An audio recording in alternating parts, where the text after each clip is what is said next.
हरि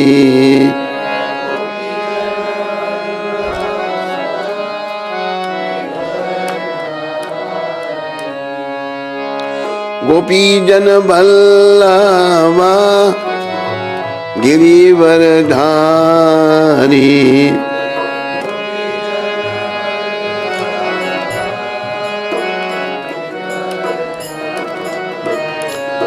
जय राधा माधवा कुंज बिहारी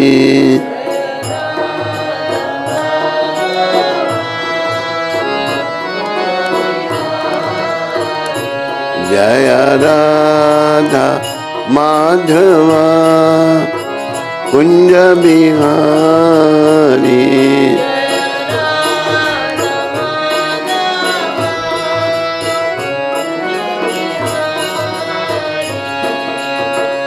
यशोदानंदन ब्रज जनरंजन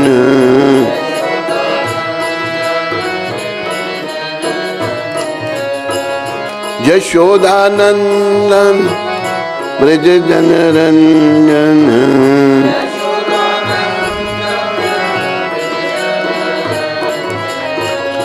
यशोदानंदन ब्रज जनरंजन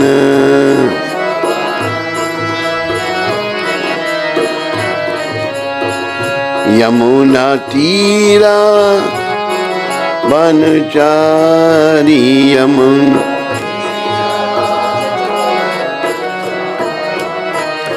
यमुना तीरा वनचारी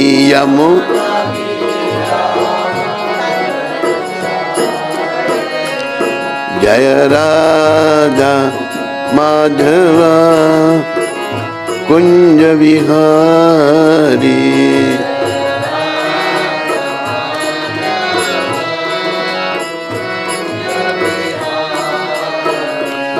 जय राधा माधवा कुंज बिहारी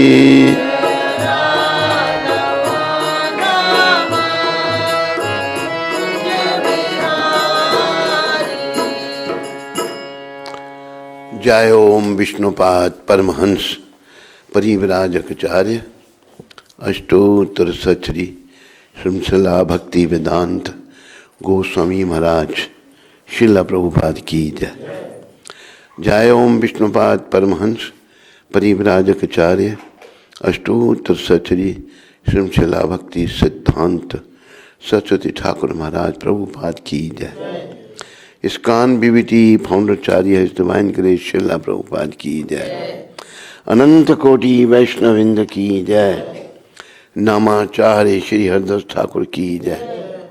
प्रेम से कहो श्री कृष्ण चैतन्य प्रभु नित्यानंदा श्री अद्वैत गदाधर श्रीवासदि गौर भक्तविंद की जय। श्री श्री गौर राधा कृष्ण गो गोपीनाथ श्याम कुंड राधा कुंड गिरी गोवर्धन की जय। श्री श्री वृंदावन मथुरा धाम की जय। श्री श्री नवदीप द्वारका धाम की जय। श्री धाम मायापुर धाम की जय। श्री श्री यमुना मई गंगमई की जय। श्री श्री तुलसी देवी भक्ति देवी की। श्री श्री सामवेद भक्त वृंद की। श्री श्री युग धर्म हरिनाम संकीर्तन की।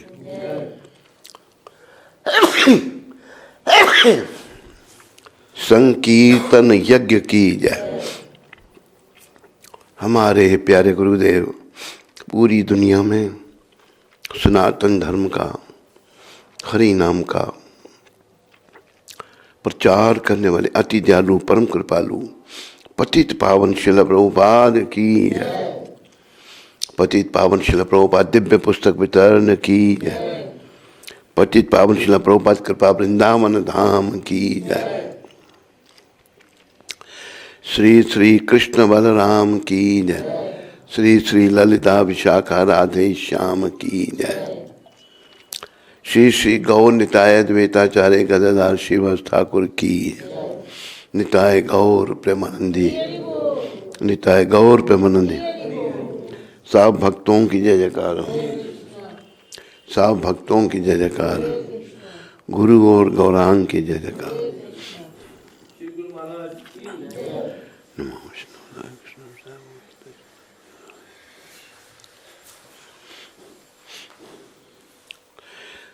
ओम अज्ञानातिमिरन्धस्य ज्ञानांजन शलाकया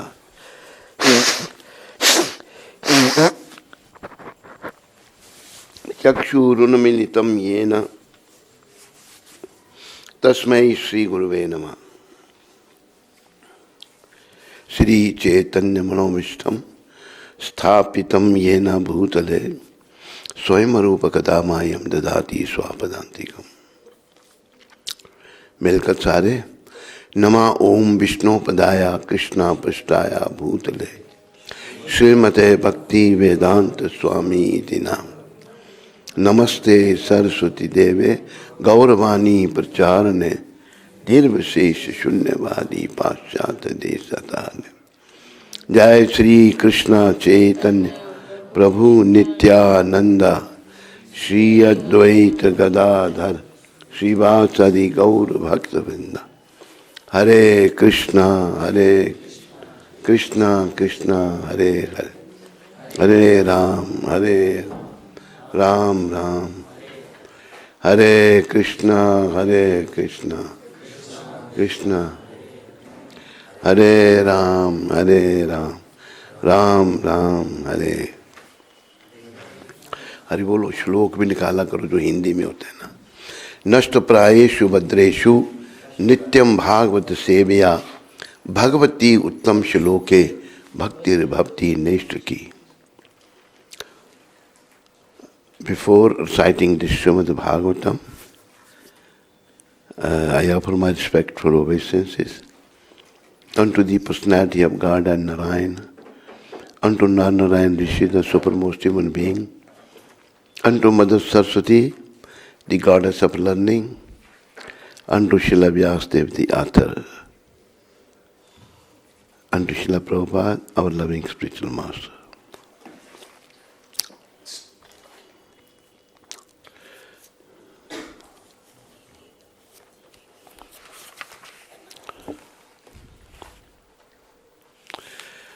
तो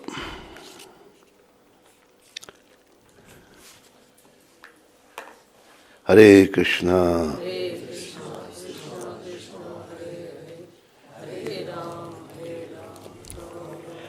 विजय के साधन स्वरूप इस श्रीमद् भागवत का पाठ करने सुनने के पूर्व मनुष्य को चाहिए कि वह श्री भगवान नारायण को, नरोत्तम नर नारायण ऋषि को, विद्या की देवी माता सरस्वती को तथा ग्रंथकार श्रील व्यासदेव को नमस्कार करे।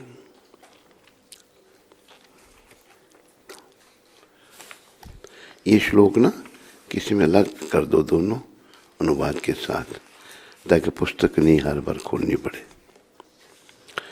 नष्ट प्रायेषु भद्रेषु नित्यम भागवत सेवया भगवती उत्तम श्लोके भक्ति निष्ठ की।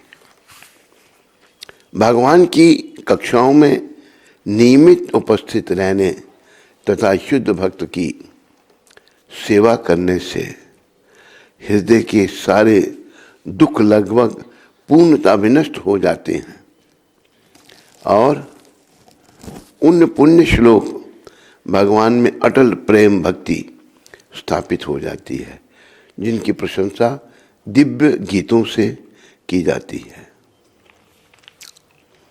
तो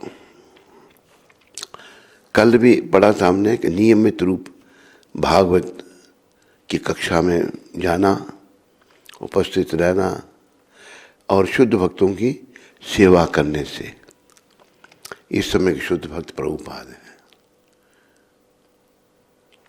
शुद्ध भक्तों की सेवा करने से प्रश्न उठता भी फिर हम कैसे सेवा करें? उन्होंने जो कहा वो करो। अब उनकी सेवा से हृदय के सारे दुख लगभग पूर्णतः विनष्ट हो जाते हैं। हृदय में बड़े दुख हैं, कष्ट हैं। तो नित्य भागवत सेवन करने से और शुद्ध भक्तों की भागवत का सेवन, सुनना, पाठ, बैठना और सेवा करनी शुद्ध भक्तों की प्रभुपाद जी की, विनष्ट हो जाते हैं। और उन पुण्य श्लोक भगवान में अटल प्रेमा भक्ति स्थापित हो जाती है। भगवान के चरणों में अटल प्रेमा भक्ति। अरे प्रेमा भक्ति हमारी डामाडोल है, अटल नहीं है, पक्की नहीं है। जिनकी प्रशंसा दिव्य गीतों से की जाती है, भगवान की प्रशंसा उनके शुद्ध भक्त दिव्य गीतों के द्वारा करते हैं। तो भागवत का कल हमने बड़ा तात्पर्य, बड़ा अच्छा लगा हमको, वो मैं आज फिर पढ़ता हूँ, फिर श्लोक पे आते हैं हम। तो इन ऋषियों के उदाहरण में हमें यह सीखना चाहिए कि श्रीमद् भागवतम का नियमित श्रवण तथा कीर्तन ही आत्म साक्षात्कार का एकमात्र साधन है। जीवन का दृश्य आत्म साक्षात्कार, और वो नियमित भागवत का श्रवण करना, रोज भागवत सुनना, पढ़ना, सुनना, तो वही एकमात्र साधन है।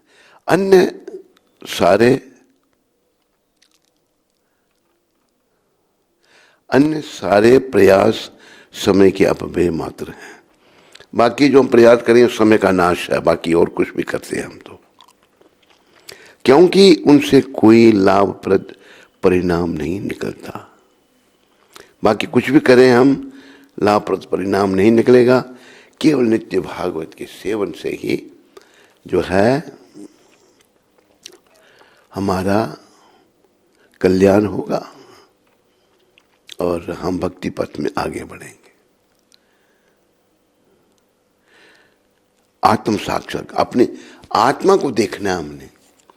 अभी हैं हम आत्मा, लेकिन समझ नहीं रहे हम आत्मा, अभी शरीर ही हमको ध्यान में आ रहा है। तो आत्म साक्षात्कार,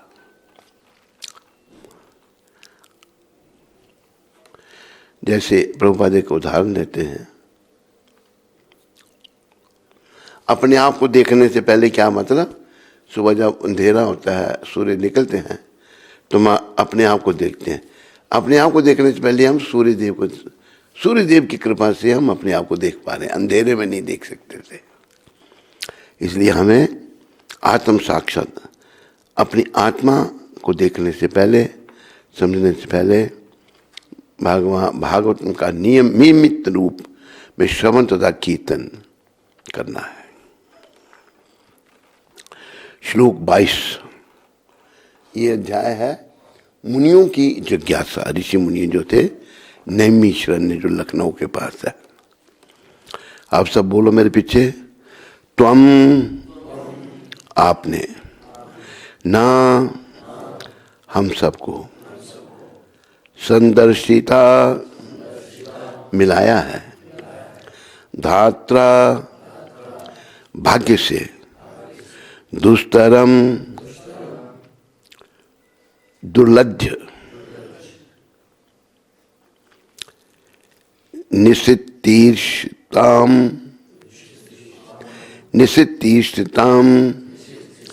पार करने की इच्छा करने वालों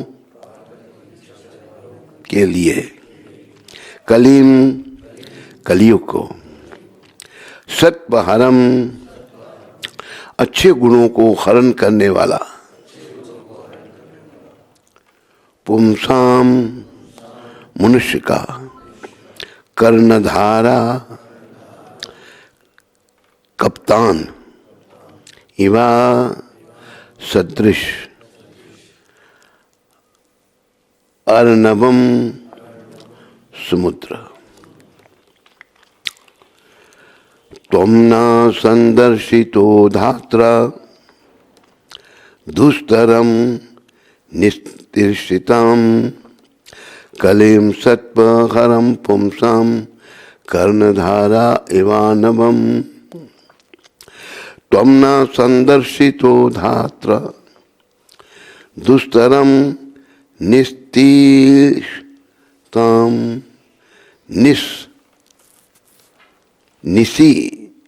निशित तीर्षिताम कलिम सत्वम हरम पुंसम कर्णधारा इवानवम त्वं न समदर्शितो धात्र दुस्तरम निशित तीर्षिताम कलिम सत्वम हरम पुंसम कर्णधारा इवानवम। अनुवाद अभी साहब आप बोलो। हम मानते हैं कि सौभाग्य से हम आपसे मिल पाए हैं, जिससे मनुष्यों के सद्गुणों का नाश करने वाले उस कली रूप दुर्लज्ज सागर को पार करने की इच्छा रखने वाले हम सब आपको नौका के कप्तान के रूप में स्वीकार कर सकें। तात्पर्य प्रभुपाद जी द्वारा, कलियुग मानव जाति के लिए अत्यंत खतरनाक है। पहले शब्द प्रभुपाद जी, कलियुग जो है ना, हम मनुष्य हैं, बहुत खतरनाक है कलियुग। क्या खतरनाक क्या है इसमें? यह मानव जीवन तो आत्म साक्षात्कार के लिए ही निमित्त, आत्म साक्षात्कार के ही निमित्त मिला है। ये जो शरीर मिला है ना हमको, मानव आत्म साक्षात्कार के निमित्त, अपने को समझना मैं तो जीवात्मा हूं और मैं परमात्मा का हूं, उसके निमित्त ही ये शरीर मिला है। लेकिन किंतु इस युग की करालता के कारण लोग जीवन के लक्ष्य को पूरी तरह भूल चुके हैं। ये जो कलयुग है, इस कलयुग की जो करालता, बुराइयां जो हैं, उसके प्रभाव के कारण लोग बिल्कुल जीवन के लक्ष्य को भूल चुके हैं।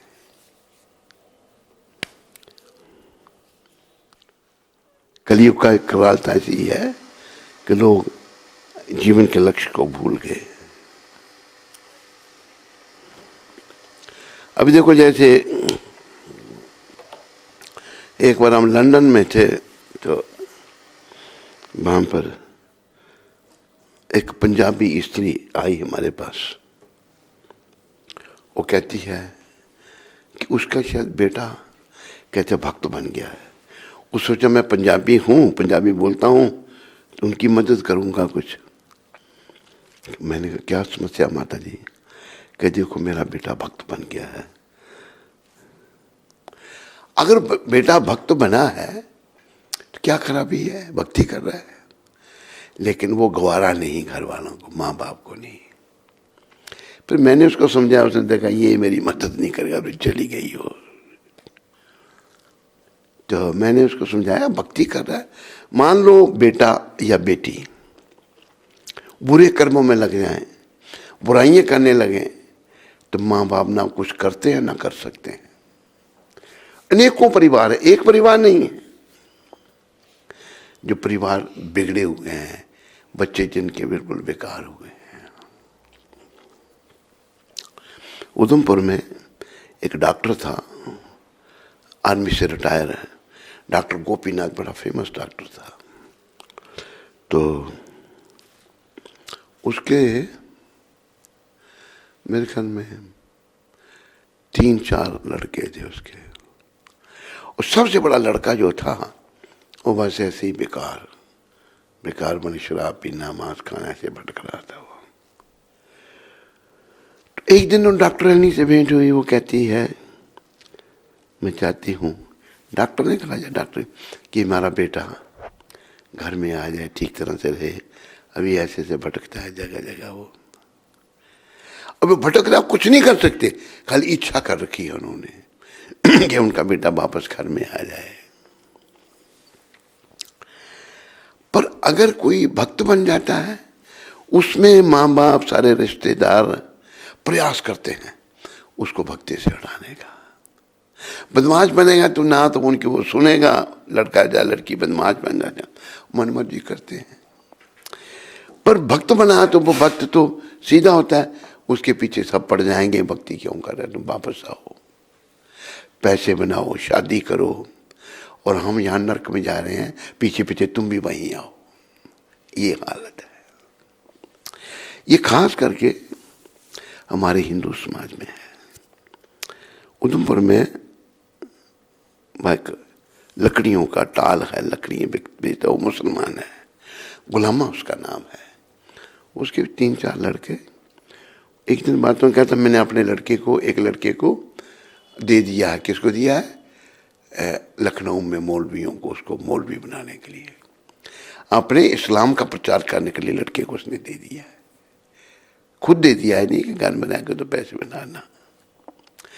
तो दूसरे, अभी देखो सिखों में भी, सिख भी हमारे भाई हैं, उनमें भी अपना प्रचार में लगे हुए हैं, वो धर्म के लिए मर मिटते हैं। वो ईसाइयों में भी है, लेकिन हिंदुओं में जिनके पास सनातन धर्म है, वो नहीं चाहते उनका लड़का या उनकी लड़की भक्ति करे।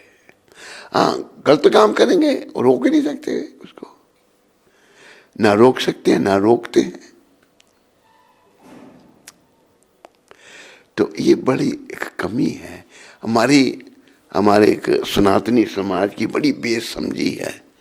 यही ना, जैसे यहाँ प्रभुपाद ने कहा कि इस युग की करालता के कारण लोग जीवन के लक्ष्य को पूरी तरह भूल चुके हैं। कलयुग की जो करालता है, दोष है, लोग जीवन के लक्ष्य को बिल्कुल भूल गए हैं। जीवन का लक्ष्य ये नहीं है कि खाना पीना सोना, जीवन का लक्ष्य है भगवत प्राप्ति पथ पर आगे बढ़ना, भगवान की भक्ति करना और अपनी शुद्धि करना, अपनी सत्ता को शुद्ध करना। और जब हम शुद्ध हो जाएंगे तो भगवान मिल सकते हैं हमको, हम भगवत प्राप्ति कर सकते हैं। तो कलयुग का प्रभाव ऐसा है। और देखो कि दुनिया है, बहुत बड़ी दुनिया है, 4 प्रधान मत हैं। जैसे सबसे पहले आपका सनातन धर्म है, और मत बहुत सारे हैं, मत मतांतर एक नहीं, 4 नहीं है, बहुत सारे हैं। ईसाई हैं, मुसलमान हैं, ज्यूश हैं, कई प्रकार के लोग हैं। ईसाइयों में कोई रोमन कैथोलिक हैं, कोई प्रोटेस्टेंट हैं, अलग अलग उनके भी विचार, कई प्रकार के ईसाई भी हो गए हैं। कई एक है पता नहीं सेवंथ डे एडवेंट, कुछ ऐसे अनेकों मतांतर। तो अगर कोई धर्म है वो सनातन धर्म है। अभी जैसे एक मुस्लिम महिला बागेश्वर में, क्या नाम है उनका?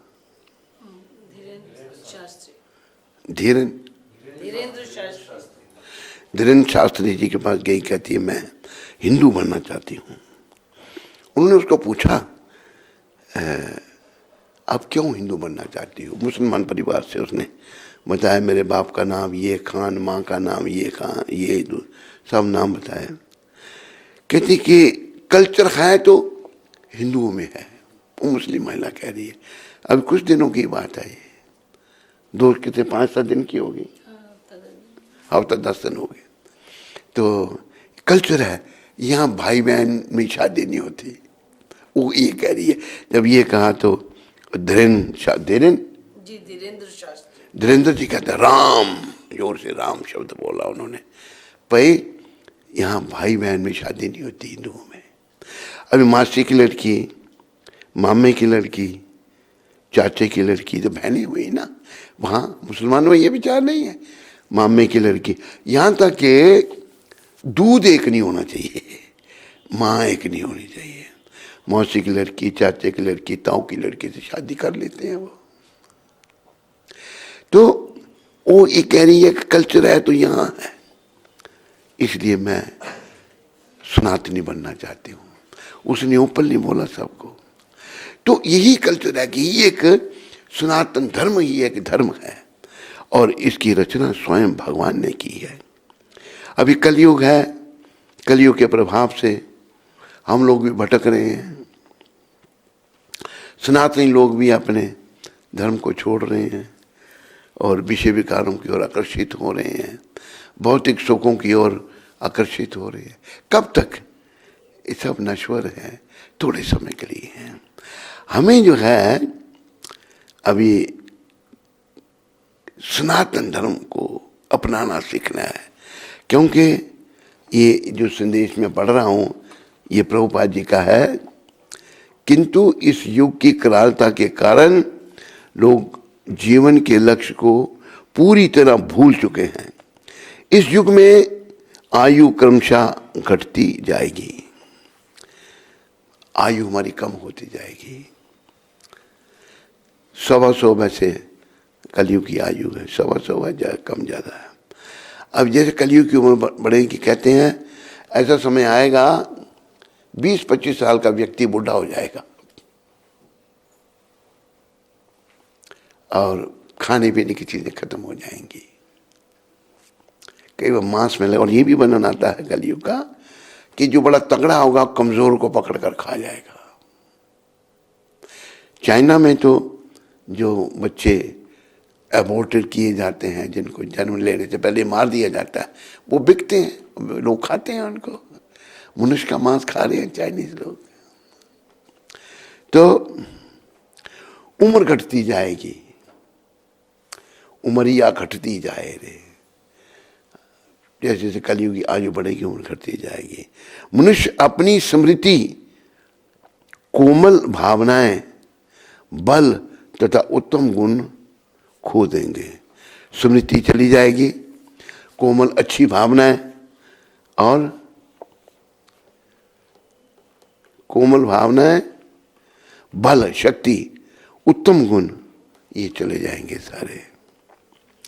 इस युग की विषमताओं की सूची इस ग्रंथ के 12वें स्कंद में दी गई है।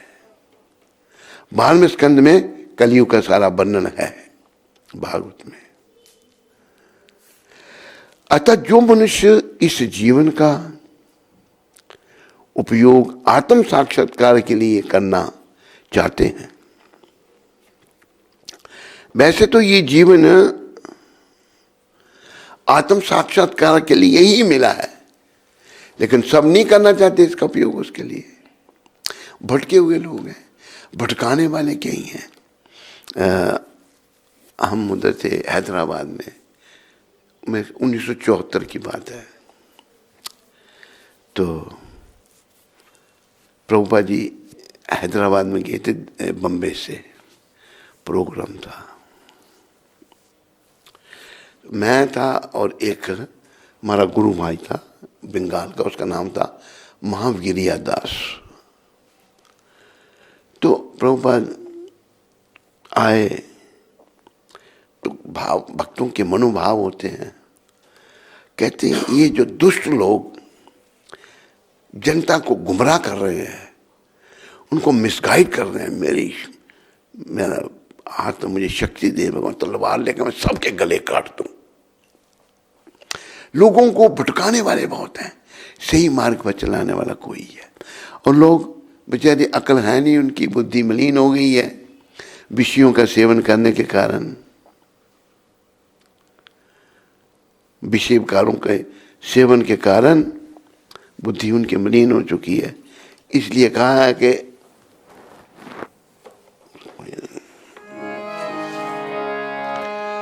विषयों के रागी अब रुक जा, चोला मिला तुझे इंसान का।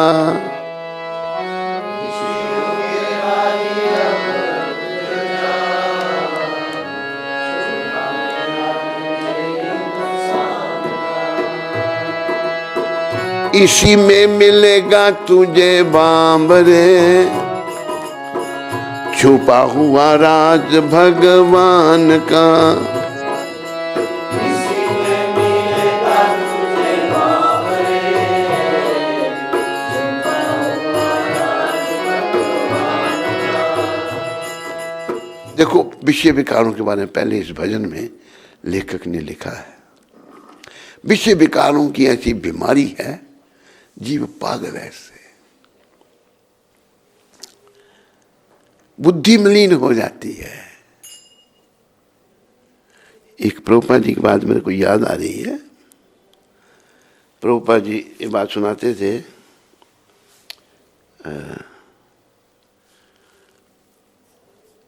अकबर और बीरबल की। अकबर के साथ बीरबल की बात हो रही। बीरबल हिंदू था, बड़ा इंटेलिजेंट था, पर गलती उसने भी कर दी थोड़ी सी। गलती क्या की वो मैं बताने का प्रयास करूंगा। उनमें आपस में चर्चा चल रही थी कि आदमी अगर मृत्यु की शैया पर भी पड़ा है तो वो विषय विकारों का त्याग नहीं कर सकता। अकबर कहता है ये कैसे हो सकता है, सिद्ध करके दिखाओ। तो ठीक है, कुछ दिन दीजिए मेरे को। एक दिन बीरबल कहता है चलिए आप, अकबर को कहता है चलिए मेरे साथ। और अकबर की जवान बेटी थी, क्या नाम था उसका पता है किसको? उसकी तो जवान अपनी बेटी को भी साथ ले लो, ले लिया। तो कहाँ बीरबल आए, एक मुसलमान था, बड़ा बीमार है, हड्डियों का ढांचा, मृत्युशैया पर पड़ा हुआ है। तो बीरबल को कहते ये जिस नाम की है, देखो बहुत बीमार है। तो अकबर उसको पूछता है भाई क्या बात, तेरे को क्या तकलीफ, क्या है तुमको? अकबर उसको पूछ रहा है, लेकिन वो मृत्युशैया पर पड़ा हुआ मुसलमान अकबर की बातों का जवाब देने के बजाय अकबर की बेटी को देख रहा है, उसका ध्यान उसकी तरफ है। तो बीरबल ने इशारा कर, देखो ये मरने जा रहा है, आपकी बात सुनने के बजाय आपकी बेटी को देख रहा है। फिर अकबर कहता हाँ, ये बात प्रभुपाद जी ने सुनाई है। तो ये विषय विकार जो है ना, ये कृष्ण प्रेम का विकृत रूप है और ये बड़े प्रबल हैं।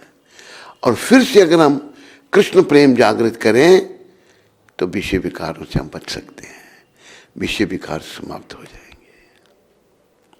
नहीं तो ये विषय विकार हमको ले डूबेंगे और हमें बड़े कष्ट उठाने पड़ेंगे।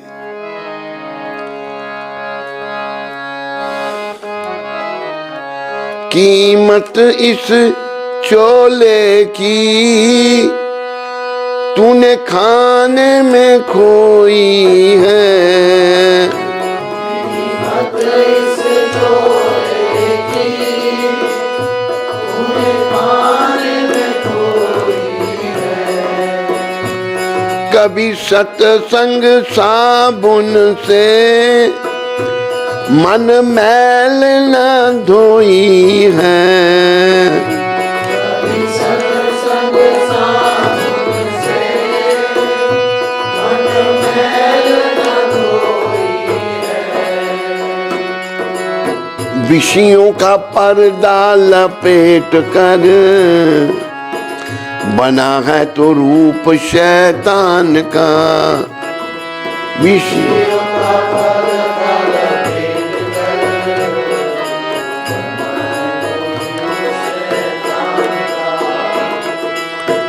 इसी में मिलेगा तुझे बांबरे, छुपा हुआ राज भगवान का। इसी में मिलेगा तुझे बांबरे, छुपा हुआ राज भगवान का।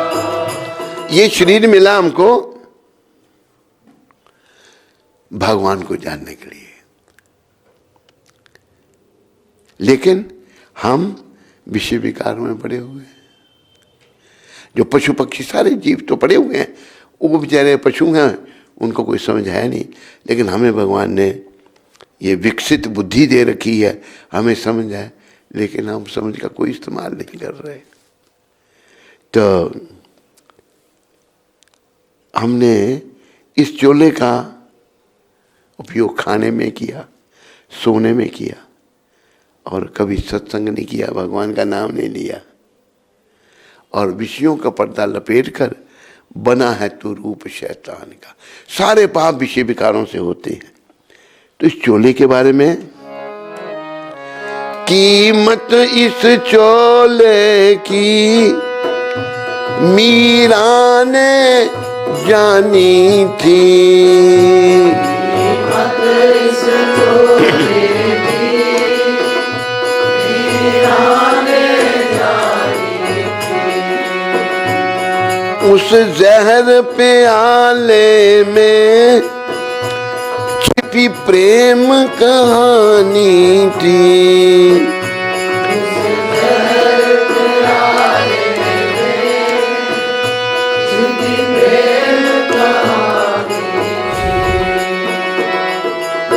सारे संसार को दिखा दिया, नाग में नजारा घनश्याम का।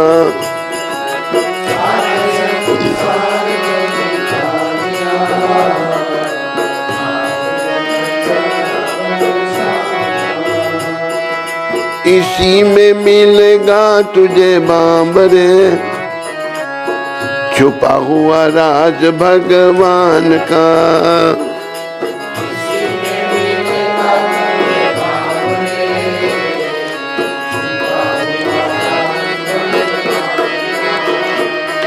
जिस राह पे चला रावण, क्या अंत नजारा था।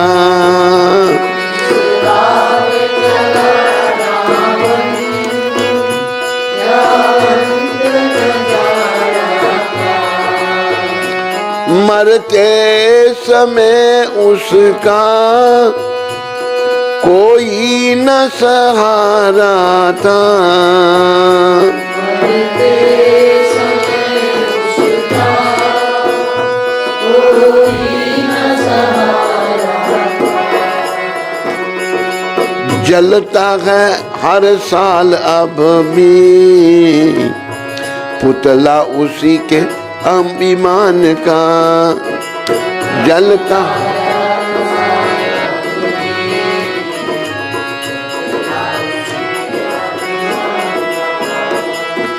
इसी में मिलेगा तुझे बांबरे, छुपा हुआ राज भगवान का।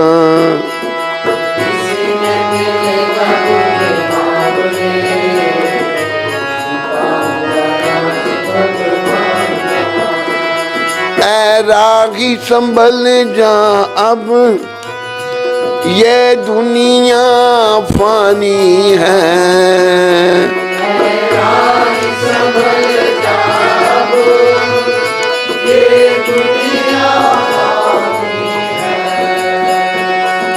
रागी संभल जा अब, ये दुनिया फानी है।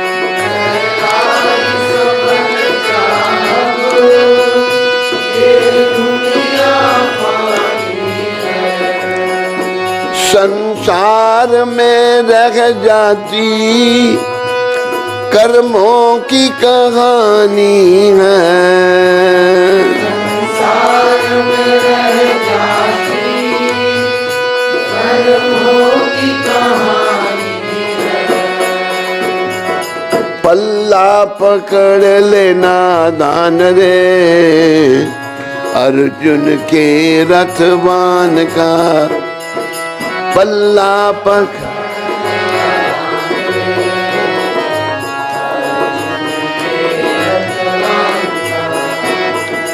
इसी में मिलेगा तुझे बांबरे, छुपा हुआ राज भगवान का।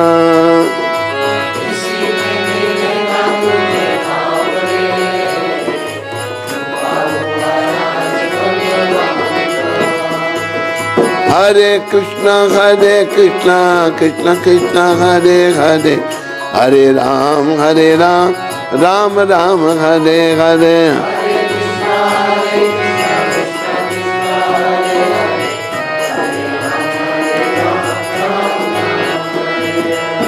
हरे कृष्णा कृष्णा कृष्णा हरे हरे, हरे राम राम राम हरे हरे।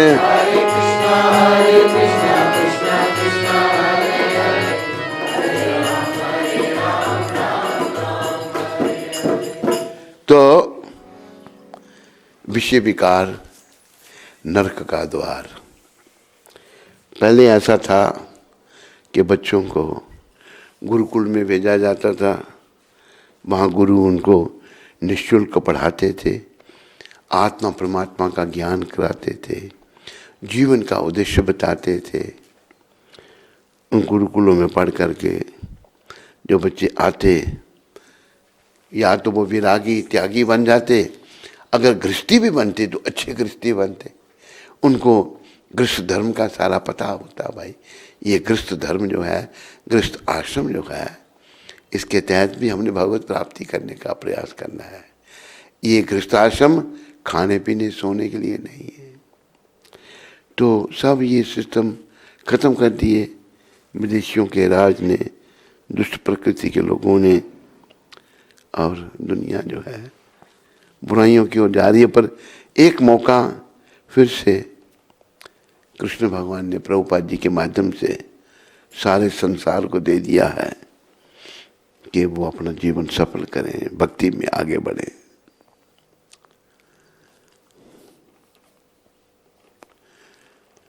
जीवन का उपयोग आत्म साक्षात्कार के लिए करना चाहते हैं, उनके लिए यह युग अत्यंत दुष्कर है, बहुत कठिन युग है। कलयुग में आत्म साक्षात्कार करना जो चाहते हैं वो उनके लिए बहुत कठिन है। मनुष्य इंद्रिय तृप्ति में इतने अधिक व्यस्त हैं कि वे आत्म साक्षात्कार को पूर्ण रूपेण भूल चुके हैं। इंद्रियों का तर्पण जो है इतना प्रबल है कि हम लोग बिल्कुल भूल चुके हैं कि जीवन का उद्देश्य आत्म साक्षात्कार है। बस सारे बुराइयों की जड़, जैसे प्रभुपाद यहाँ कह रहे हैं, सारे दोषों का कारण इंद्रियों का तर्पण। इंद्रियों का तर्पण जो है, जिसे काम कहा है हिंदी में, या अंग्रेजी में सेक्स लाइफ कहा है, ये इसका भी सदुपयोग है। भगवान ने गीता के 7वें अध्याय में कहा है, धर्म विरुद्ध भूतेषु कामस्मि भरतर्षभ। जो काम धर्म के विरुद्ध नहीं है वो मैं हूं। काम का उपयोग केवल धर्म के विरुद्ध हो रहा है। काम का उपयोग जो है केवल प्रोजनी संतति बढ़ाने के लिए है और नहीं, ऐसे बहुत सुख भोग के लिए नहीं है। तो इसका कोई कर ही नहीं, आप सब दुरुपयोग कर रहे हैं, और दुरुपयोग करने के कारण उनकी बुद्धि मलिन है, ठीक तरह सोच नहीं सकते। अब देखो कि हमारे ऋषि मुनि सारे गृहस्थी थे, सभी गृहस्थी से ही तो आते हैं, पर अभी गृहस्थी नहीं रहे लोग, ग्रह मेदी बन गए। ग्रह मेदी क्या है? ग्रह मेदी जीवन का केंद्र खाना पीना सोना और मजा करना, और गृहस्थी का अर्थ है जीवन का केंद्र भगवान श्री कृष्ण राधा जी के साथ। जीवन का केंद्र भगवान है। गृहस्थ आश्रम है। ये आश्रम का अर्थ है जिसके आश्रित रहकर हम भगवत प्राप्ति के पथ पर आगे बढ़ते हैं। कोई नहीं ये करना चाहता, दुर्भाग्य से। और ये भी एक बात प्रभुपाद ने कही कि ये असंभव है कि सारी दुनिया भक्त बनेगी, पर अगर कुछ लोग भी भक्त बन गए ना तो दुनिया बच जाएगी। अब देखो तुर्की में सुबह खबर सुनाई गई मेरे को, तुर्की में भूकंप आया, 5,000 लोग मर गए और लाखों दबे हुए हैं, लाखों। 5,000 लोग तो उन्होंने घोषित कर दिया मर गए, 5,000 बहुत होते हैं, लाशों के ढेर, और लाखों लोग दबे हुए हैं। क्या हमारे पाप कर्म है? पापों के कारण दंड मिल रहे हैं। जब हम पाप कर्म करेंगे, देखो पाप बुरे कर्म करने से, पाप कर्म करने से कोई उसका अच्छा परिणाम नहीं होगा, बुरे कर्म का बुरा ही परिणाम होगा। इसलिए कहा है कर भला हो भला, बोलो कर भला हो भला, अंत भले का भला। हम भला करेंगे तो भला होगा और अंत भी भले का भला होगा। बोलो कर बुरा हो बुरा, अंत बुरे का बुरा। बुरा करोगे तो बुरा ही होगा और बुरे का अंत भी बुरा होगा, अच्छा नहीं हो सकता। मान लो अभी देखो लोग, एक दोहा है बड़ा, प्राय लोग दुखी क्यों हैं?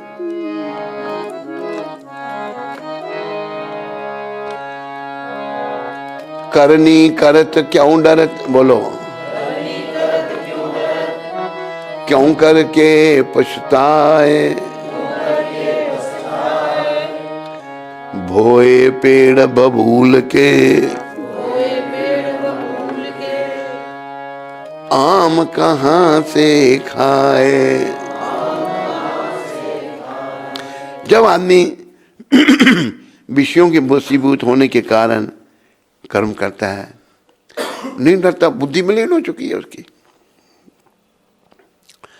जैसे नोएडा में हुआ था, कहाँ हुआ था एक बार, वो एक कोई था व्यक्ति, कितने गरीबों के बच्चे दुष्कर्म करके उनको गटर में फेंक दिया था, उसने मार दिए थे वो सारे। बहुत बड़ा कांड हुआ है कुछ वर्ष पूर्व में, नोएडा में हुआ था, हैं निठारी कांड। क्या ये पाप कर रहा हो, भूल गया कि मैंने एक दिन मरना है? ये पाप विषय विकार आदमी को पागल कर देते हैं। एक शब्द है, कहे ना कि विषियां बिच उम्र गुजारी, पापा ने सुध बुध मारी। विषय विकार में जब आदमी का जीवन गुजरता है तो पाप करता है, अक्ल उसकी मारी जाती है। इसलिए करने करत क्यों डरत। जब आदमी बुरा कर्म करता नहीं डरता है, बुद्धि मलिन है उसकी, क्यों करके पछताए। अभी करके तुम पछताता क्यों है? जब तूने बबूल का पेड़ बोया है तो आम थोड़ा लगेगा उस पर, कांटेदार बबूल, कांटे ही लगेंगे उसको। बोए पेड़ बबूल के तो आम कहाँ से खाए। बुरा कर्म करके आदमी सोचे कि मुझे कोई अच्छा फल मिलेगा, ये तो हो ही नहीं सकता। आज हम लोगों के कर्म बहुत खराब हो गए, लोग बुराइयों में लगे हैं, बुरे कर्म कर रहे हैं, क्योंकि बुद्धि मलिन हो चुकी है। अभी कोई अगर ये कहे कि ये कलयुग का प्रभाव है तो हमारा क्या दोष है? कलयुग का नहीं, हमारा दोष यह है कि हम इस कलयुग में जन्मे, बुरे कर्म किए थे तब यहाँ जन्मे। नहीं तो हम अच्छे युग में जन्म लेते, इससे पहले युग में जन्म लेते जब भगवान थे पृथ्वी पर। उससे पहले युग राम भगवान का युग था, उसके पहले सतयुग था, वो हंस भगवान का था। ये जन्म, ये हमारे कर्म है, बुरे कर्म के कारण ही हमें यहाँ कलयुग में जन्म मिला है। तो हमें बस ये प्रयास करना है प्रभुपाद कृपा से कि झंझट से निकलना है। ये जो आवागमन का, जन्म मरण का चक्कर का जो झंझट है, इससे निकलना है। और इससे कैसे निकलेंगे?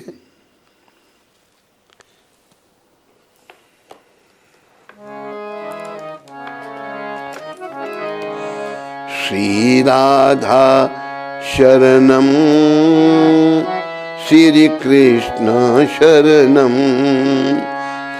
श्री राधा शरणम,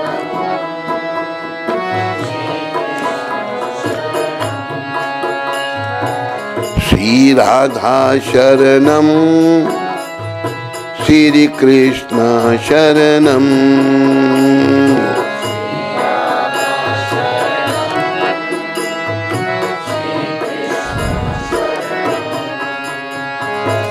श्री राधा शरणम श्री कृष्ण शरणम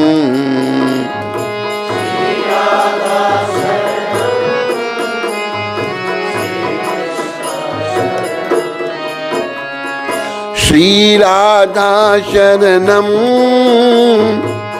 श्री कृष्ण शरणम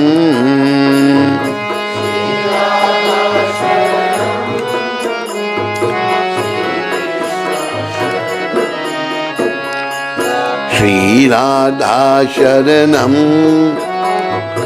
श्री कृष्ण शरणम श्री राधा शरण श्री कृष्ण श्री राधा शरणम श्री कृष्ण शरणम श्री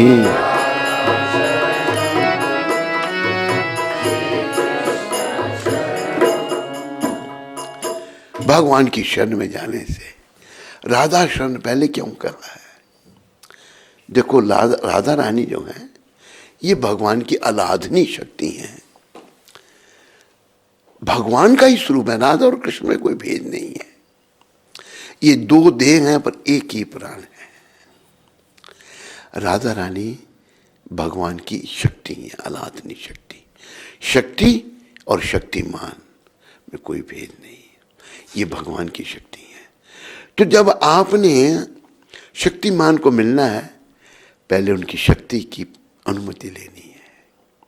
हम महामंत्र जपते हैं हरे कृष्ण कृष्ण कृष्ण हरे राम हरे जो है ये राधा रानी, हरा संबोधन में हरे है, ये राधा रानी भगवान की शक्ति।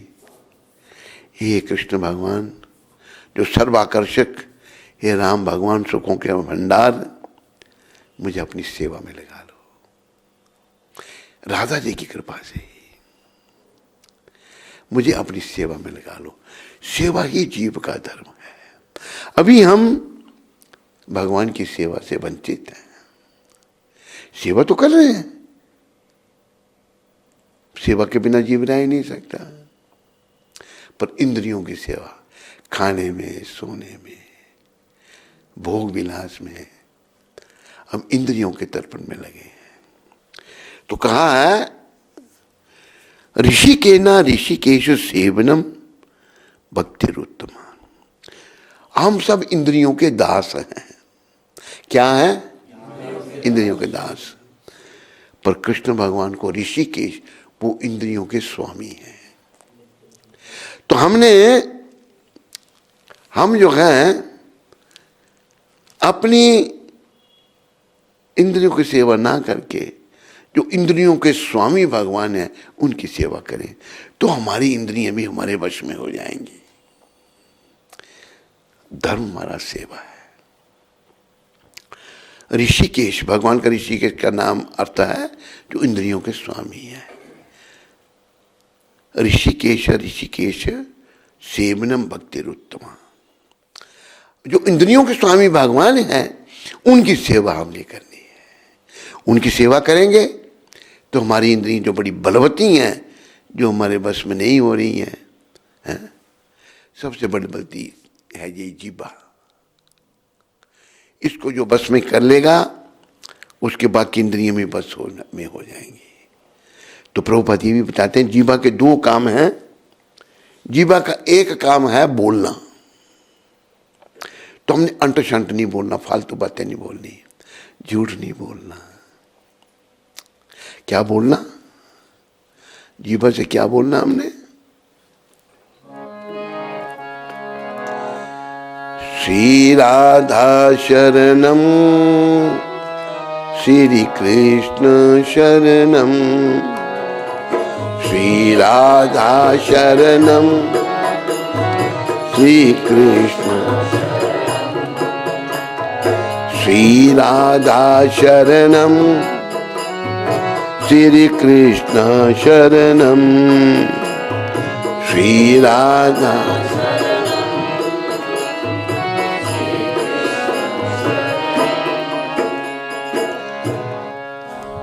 हमने राधा रानी के शरण में, राधा जी के शरण में पहले, वही हमको शाम से मिलाएंगे। इसलिए देखो, जैसे राधा रानी भगवान की शक्ति है, हम भी भगवान के ही हैं, इसको मत भूलो। एक परा प्रकृति वो राधा रानी, अपरा भौतिक और तटस्थता बीच की, हम भगवान की बीच की शक्ति हैं। परा प्रकृति राधा रानी के द्वारा आध्यात्मिक जगत का जो है वो संचालन होता है। अपरा प्रकृति दुर्गा माता, उसके द्वारा भौतिक जगत का संचालन होता है। अभी हम दुर्गा जी के अधीन हैं। दुर कहते हैं किले को, और दुर्गा माता हमको उस भौतिक रूपी किले में रखे हुए हैं। तो इस भौतिक रूपी किले से निकलने के लिए हमें क्या करना है? हमें महात्मा बनना है। आज हम दुरात्मा हैं, बुरे कर्म कर रहे हैं, दुरात्मा हैं। महात्मा, महात्मा नस्तु मां पार्थ देवीं प्रकृतिम आश्रिता भजन्ते अनन्य मनसो गत्वा भूतादिमव्ययम्। महात्मा, जो महात्मा है, जो अच्छी आत्मा, जो भक्ति में लगे हैं, वो महात्मा है। जो विषय विकारों से, जिन्होंने अपने मन विषय विकारों से हटा दिए है बिल्कुल, और पूर्ण रूप से अपने मनों को भगवान के चरणों में लगा दिए, वो महात्मा है। तो जो महात्मा बन जाता है वो दैवी प्रकृति यानी कि राधा जी के अधीन हो जाता है। और जो महात्मा नहीं है वो दुर्गा जी के अधीन है। दुर्गा माता दंडित करती है, दंड देती है। और देवी प्रकृति राधा रानी जीव का संरक्षण करती हैं, उनका सहयोग करती हैं भगवान से मिलने के लिए। इसलिए कहा है, राधे तू बड़ भागनी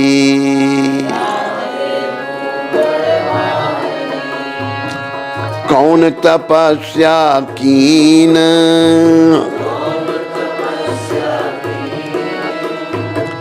तीन लोक तारन तरन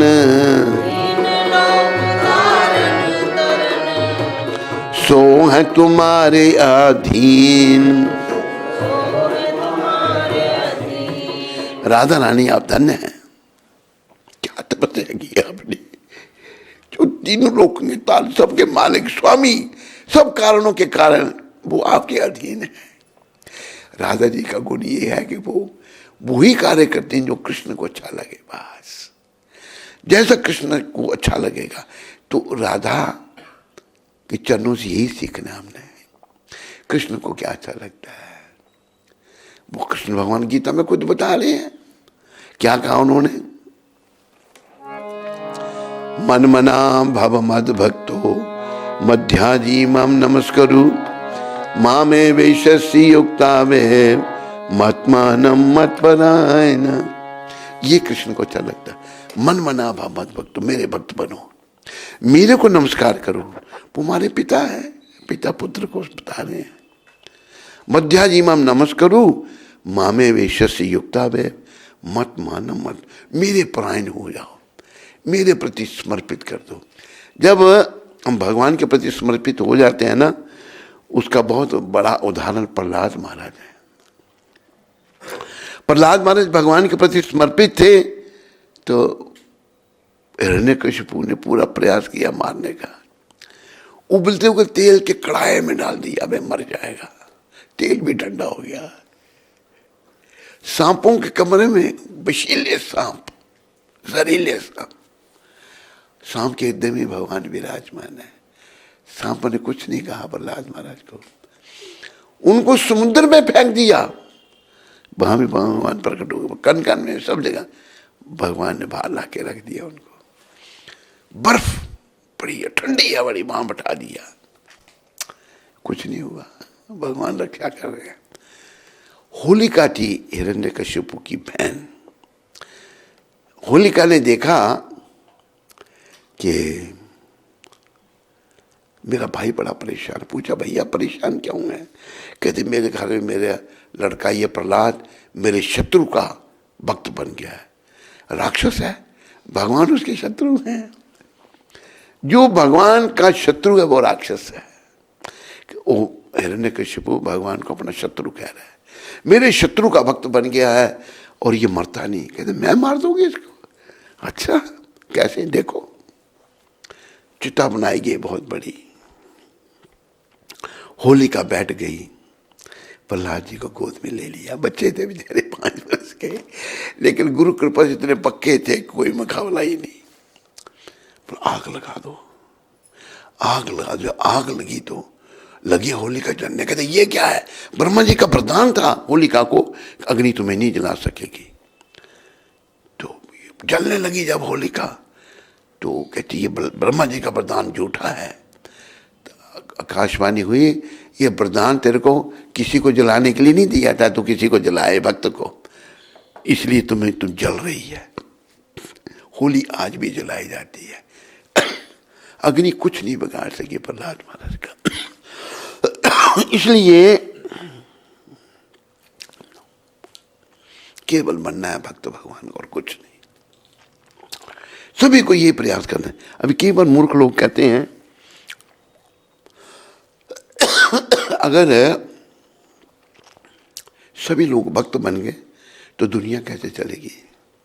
ये दुनिया पता क्या चीज है जिसको मूर्ख लोग चलाना चाहते हैं? इस दुनिया के बारे में भगवान गीता में कहते हैं, मामोपेत्या पुनर्जन्म दुखाल्यम शाश्वतम। इस संसार को जो चलाना चाहते हैं, जो जन्मा उसकी मृत्यु, ये कसाई खाना है। कसाई खाने में जितने जानवर ले जाएंगे सबके गले कटेंगे। इसी प्रकार ये संसार जो है, जो जन्मा उसकी मृत्यु है और ये दुखों का घर है। मामोपेत्या पुनर्जन्म, पुनर्जन्म होगा, मृत्यु होगी और ये दुखों का घर है। जब भगवान ने इसको दुखों का घर घोषित किया है तो कैसे इसमें सुख होगा? सुख तो है ही नहीं। सुख केवल भगवान की जो दैवी प्रकृति है, राधा जी के अधीन होने से ही हम सुखी होंगे। और राधा जी के शरण में अगर कोई जाता है तो बड़ी दयामयी है राधे। राधा रानी बहुत दयालु हैं।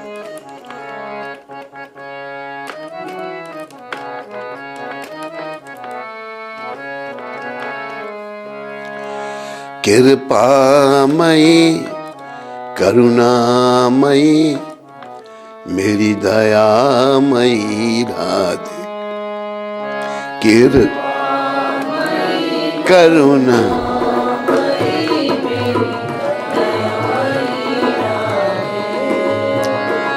कृपामयी करुणामयी मेरी दयामयी राधे।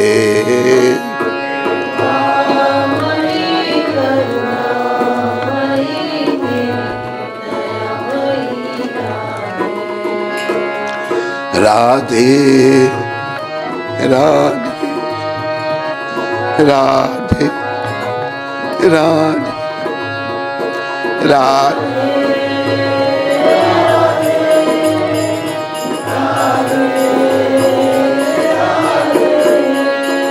राधे राधे राधे राधे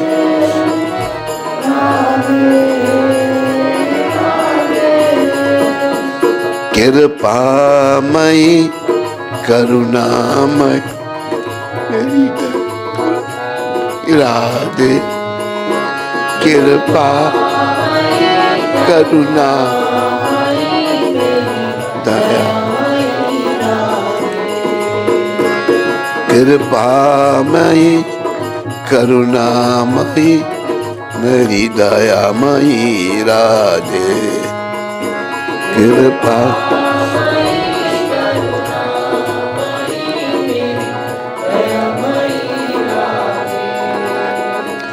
राधे राधे राधे राधे राधे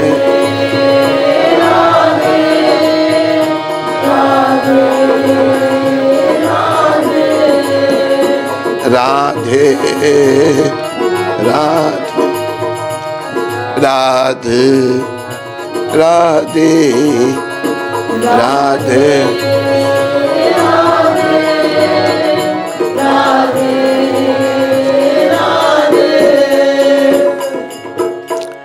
एक बार जब प्रभुपाद जी ये वृंदावन में ही थे तो सुबह वो इस भक्ति वेदांत स्वामी मार्ग पर सुबह सैर करने निकलते थे।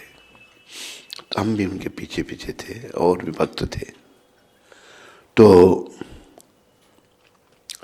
एक साइकिल वाला साइकिल सवार ब्रिजवासी जा रहा है।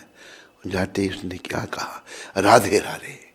प्रभुपाद के देखो कितना अच्छा। और प्रभुपाद जी को बहुत अच्छा लगा कि ब्रिजवासियों ने राधा रानी की शरण ले रखी है।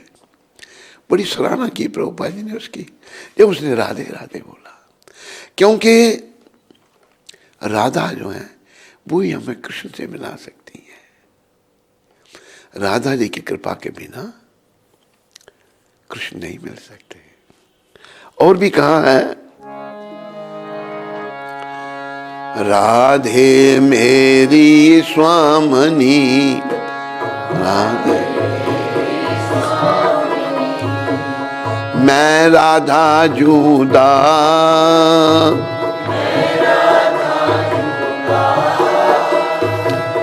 जन्म जन्म मुहे दीजियो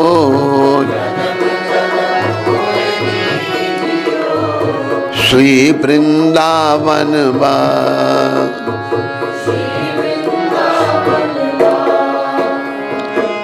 जन्म जन्म मुहे दीजियो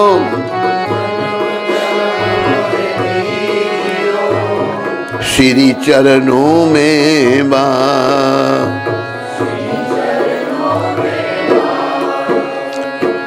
राधा राधा जपत ही सब व्याधा मिट जाए।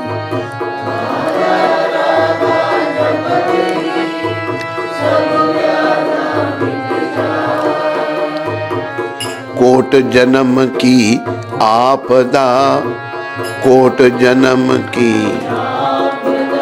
श्री राधा नाम से जाए।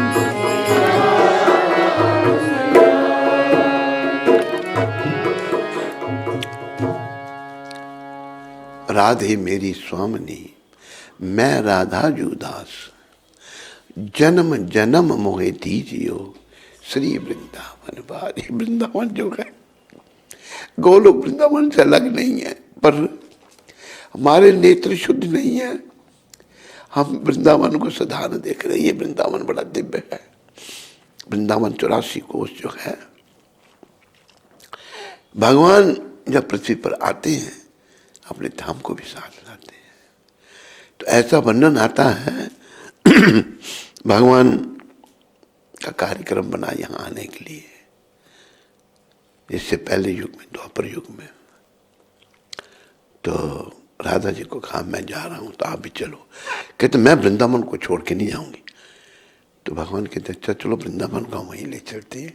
राधा जी के कहने पर वृंदावन भी साथ में आ गया। तो ये वृंदावन बहुत दिव्य है। फिर वही कलयुग का पैरा, पहले विदेशियों का राज रहा भारत पर, कोई माने भी कर्म खराब। देसी जो आए वो भेष बदल कर आए थे, किसी और मत का पालन करने वाले, नाम हिंदू रखे हुए हैं उन्होंने आते पहले क्या किया कि कोई धर्म नहीं, सब धर्म का नाम, धर्म निरपेक्ष। कितना बड़ा खिलवाड़ उन्होंने किया। हमारे भी कर्म कोई दुर्भाग्य तो पूरी तरह से बर्बाद करने का प्रयास किया। लेकिन कृष्ण भगवान बड़े दयालु हैं, जिन्होंने कृपा करके अपने शुद्ध भक्त को भेजा। इसलिए कहा है, प्रभु जी तुम बड़े दयालु हो, कृष्ण तुम बड़े कृपालु हो, हमें तो बस तेरा सहारा है, और ना कोई हमारा है। तेरा जश गाया वेदों ने, भेद नहीं पाया वेदों ने, नेति नेति गाया वेदों ने, हमें तो बस तेरा सहारा है,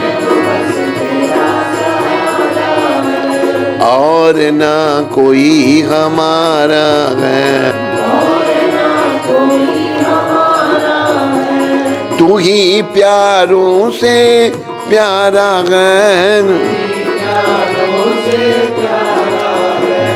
और सब झूठी माया है। प्रभु जी मुझे क्यों बिसराया है, दास तेरी शरणी आया है। प्रभु जी तुम बड़े दयालु हो, भक्ति का दान मिले भगवान, तुम्हारा नाम मिले भगवान, सुबह और शाम मिले भगवान, हमारी भूल भुला देना,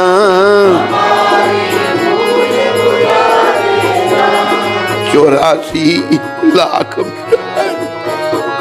84 भक्ति का रंग चढ़ा देना, भिखारी द्वारे आए हैं, कर्म चक्कर से आए हैं, जगत से हम घबराए हैं। प्रभु जी तुम बड़े दयालु हो, कृष्ण तुम बड़े कृपालु हो, तुम दीनानाथ कहाते हो, पतित पावन कहलाते हो, शरण गति सदा बचाते हो, शरण हमारे मात पिता तुम हो,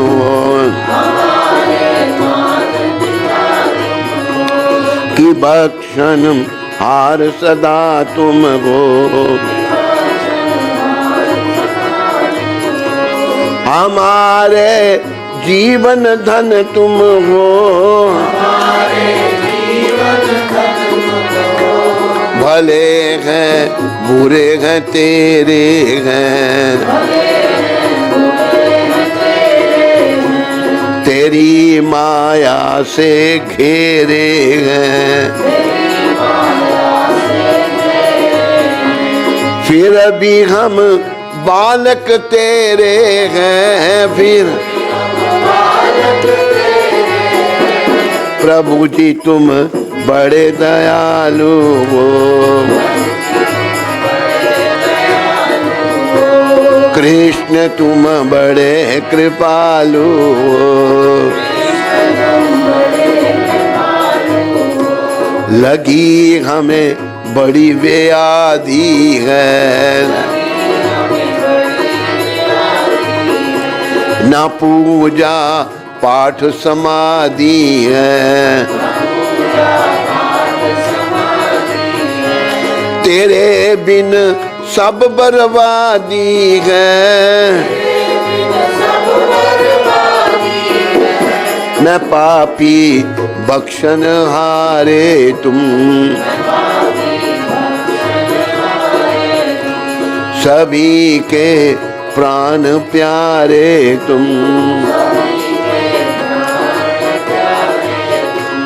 मेरी नैया के किनारे तुम,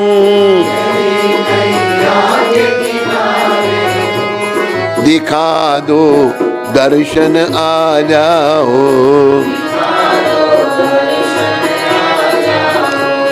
मेरी बिगड़ी को बना जाओ,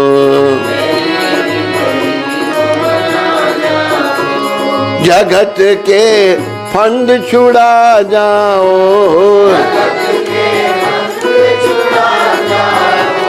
प्रभु जी तुम बड़े दयालु हो, कृष्ण तुम बड़े कृपालु हो,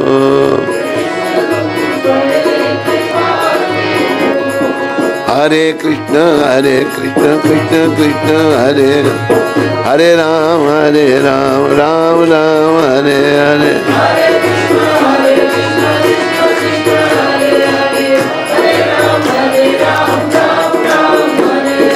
हरे कृष्ण कृष्ण कृष्ण हरे हरे राम राम राम हरे हरे,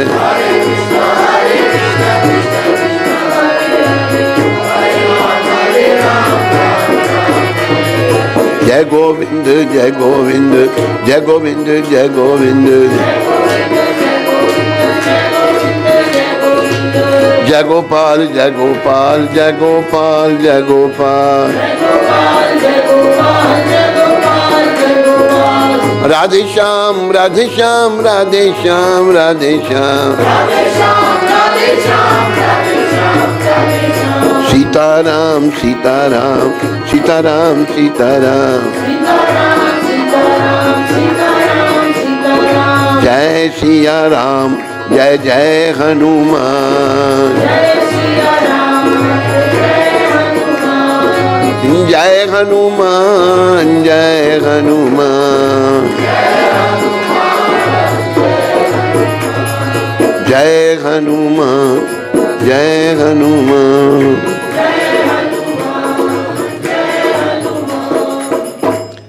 भगवान दया के सागर हैं। देखो इसमें तो कुछ संदेह है नहीं, पर हमें भी अपने ऊपर दया करनी होगी। भगवान तुम्हारा कल्याण चाहते हैं। जब तक हम अपना कल्याण नहीं चाहेंगे ना, कल्याण नहीं होगा। जैसे घोड़े को पानी के पास ले जाओ तो घोड़ा पानी तो खुद उसको पीना पड़ेगा। जो पानी के पास घोड़े को ले गया उसको जबरदस्ती कर से घोड़े को पानी तो नहीं पिला सकता, घोड़े को खुद ही पीना पड़ेगा। इसी प्रकार हमारे पास ये मौका है भगवत प्राप्ति करने का। इस मौके का लाभ हम लोगों को उठाना है, भगवत प्राप्ति पथ पर आगे बढ़ना है, हिम्मत करनी है। संत महात्मा आचार्य यही समझाते हैं, भगवान बहुत दया में है, दयालु है, बड़े दया के सागर है। अनेकों भी देखो उनकी दया, जैसे वो पूतना राक्षसी आई थी मारने के लिए, माँ बन के आई। सोच लिए छोटा सा बालक है, कंस ऐसे डर रहा है, इससे मैं मार दूंगी इसको। राक्षस भी पूतना जो थी बहुत शक्तिशाली राक्षसी थी, राक्षस औरत थी वो, राक्षस डायन थी, जो भी कहो उसको। तो लेकिन राक्षस भी रूप बदल लेते हैं अपने। उसने अपने स्तन पर जहर लगाया, हलाल कूट जहर लगाया जी, और बच्चा स्तनपान करने लग पड़ता है, बच्चा है। और जो यशोदा मैया हैं, रोहिणी माता, बलराम जी, ये सब भक्त हैं भगवान के, बड़ी सुंदर बनी हुई। कहते मैं तुम्हारे बेटे को खिलाऊं? हाँ खिलाओ। वो बेचारी क्या समझी राक्षसी है, क्योंकि उनके हृदय शुद्ध हैं। यशोदा मैया बड़ी महान, रोहिणी माता बड़ी महान। एक तरफ ले गई, अपना स्तन पान कराने लगे। भगवान साहब जानते हैं उनसे, चाहे वो 6 महीने के हैं या 1 महीने के हैं, वो भगवान है। भगवान ने जब स्तन पान किया उसका, तो भगवान को कोई जहर थोड़ा कुछ कर सकता है, प्राण भी खींचने लगे। अब वो कहती है मुझे छोड़ो छोड़ो। पता नहीं उसने कहा या नहीं कहा, मैं कहता हूँ, भगवान कहते हैं भाई मैं जिसको एक बार पकड़ लेता हूँ ना, उसको छोड़ता नहीं। प्राण खींचे भगवान ने उसके। और असली रूप जो उसका छंदम रूप था ना, जो रूप बदला हुआ था उसका, वो खत्म हो गया। कहते 8 माइल लंबा वर्णन आता, 8 माइल लंबा उसका रूप था। गिरी कितने पाव, कितने उसने वृक्ष गिरा दिए, गड़म करती गिरी, और भगवान ने प्राण भी पी लिए उसको। पर क्या विचारने की बात क्या है, भगवान ने पूतना के प्राण तो ले लिए, लेकिन भेजा कहां उसको? घोर नरक में। वही स्थान दिया पूतना को भी जो माता देवकी को दिया, जो उनकी जननी, जिन्होंने बड़ी तपस्या करके भगवान को पुत्र रूप में पाया था। ये है भगवान की दया।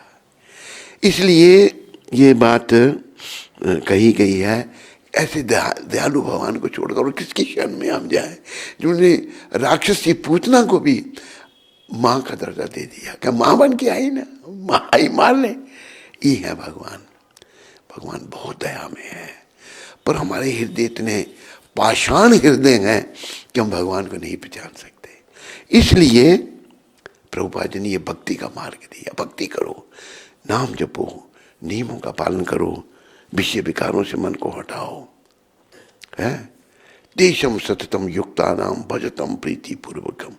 सतत प्रीति पूर्वक भगवान का भजन करो, तो भगवान कहते हैं ददामी बुद्धि योगम तम, मैं उसको अक्ल देता हूँ, बुद्धि योग देता हूँ, जिससे वो मेरी प्राप्ति कर सकता है।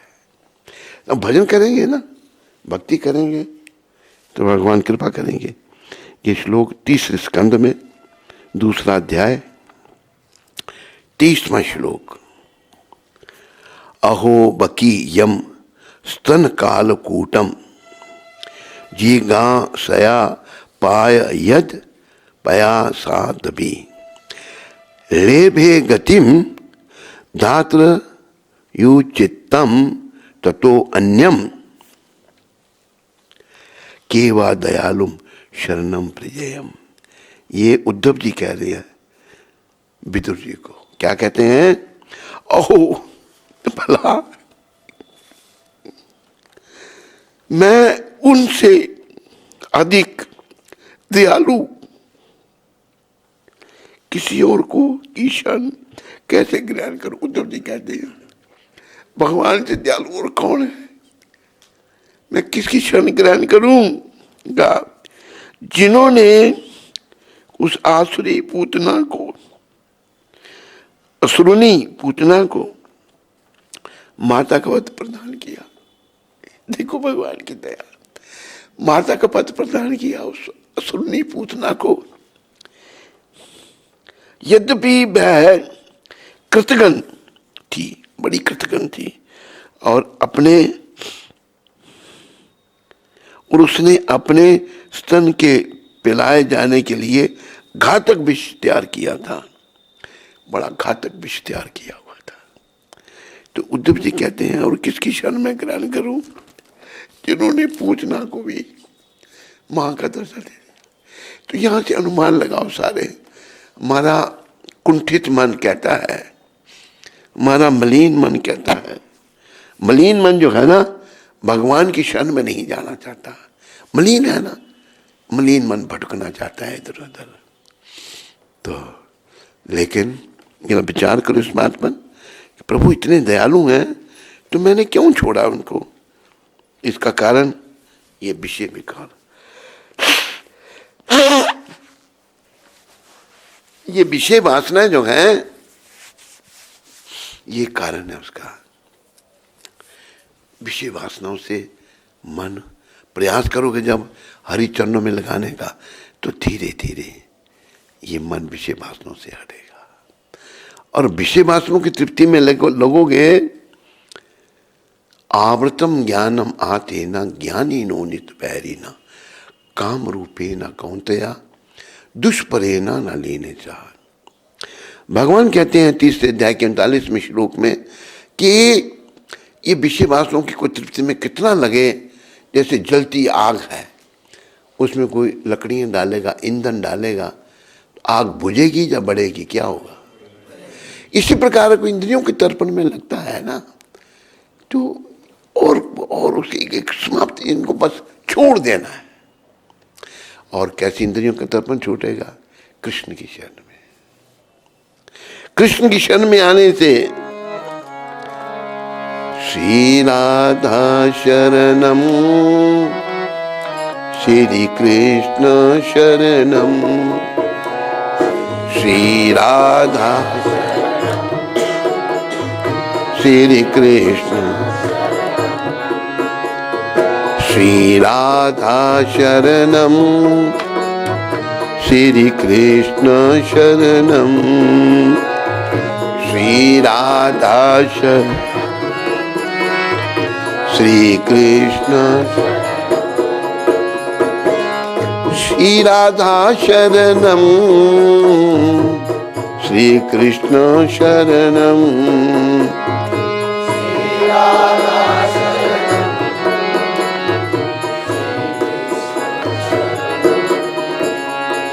श्री राधा शरणम श्री कृष्ण शरणम, श्री राधा शरण।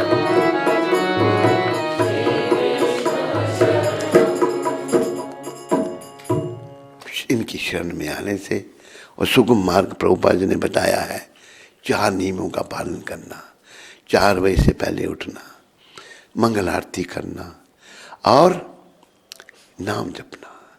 और भगवान ने ये कहा है, गौर भगवान ने, उठीते बैसीते खाईते शुईते यथा तथा नाम ले, देश काल नियम नहीं सर्व सिद्धि गए। उठते बैठते खाते सोते जैसे तैसे भी नाम लो।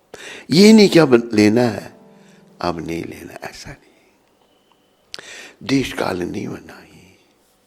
सब सिद्धि क्या, सबसे बड़ी सिद्धि है कृष्ण प्रेम। कृष्ण प्रेम मिल जाएगा तो भाई कृष्ण मिल जाएंगे, और कृष्ण मिल गए तो सब कुछ आ गया, क्योंकि सभी कुछ कृष्ण का है। कृष्ण ही सब कारणों के कारण है, कृष्ण ही सबके स्वामी है, कृष्ण ही सबके मालिक है। और ये नहीं किसी को सोचना चाहिए कि मैं बड़ा गरीब हूँ, अरे भगवान सबको मिलते हैं, आप प्रेम होना चाहिए। अगर कोई बड़ा गरीब है, उसके अंदर भगवान के प्रति प्रेम जागृत हो जाता है, भगवान चले जाते हैं उसके पास। कई उदाहरण है ऐसे, अनेकों उदाहरण है। बस जो उनसे प्रेम करेगा वही प्रभु को पाएगा। तो बस हमने यही आज के भागवत के श्लोक में बड़ा सुंदर ज्ञान है कि भी आत्म साक्षात्कार के